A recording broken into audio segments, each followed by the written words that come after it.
ആ ശ്യാമേച്ചി വാ. എടോ തനിക്ക് പ്രൊമോഷനൊക്കെ കിട്ടിയെന്ന് പറഞ്ഞു കേട്ടല്ലോ. ആ പ്രമോഷനൊക്കെ കിട്ടി. അപ്പൊ വീട്ടിലൊക്കെ ഭയങ്കര സന്തോഷമായി കാണുമല്ലോ. വീട്ടിലെ ആഘോഷത്തിന്റെ കാര്യമൊന്നും പറയാതിരിക്കുക നല്ലത്.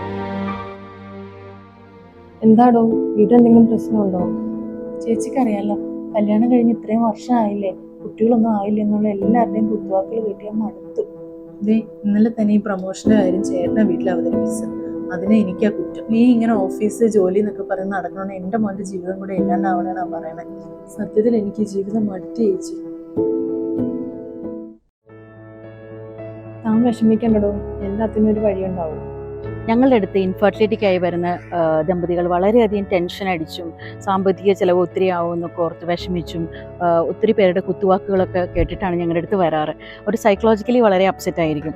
അപ്പോൾ അവരുടെ ആണെങ്കിലും രണ്ടുപേരുടെ മെയിൽ ഫാക്ടർ ഫീമെയിൽ ഫാക്ടർ ഏത് സൈഡിലാണ് പ്രോബ്ലം എന്ന് നോക്കിയിട്ട് കൃത്യമായ ട്രീറ്റ്മെൻറ്റാണ് നമ്മൾ കൊടുക്കേണ്ടത്.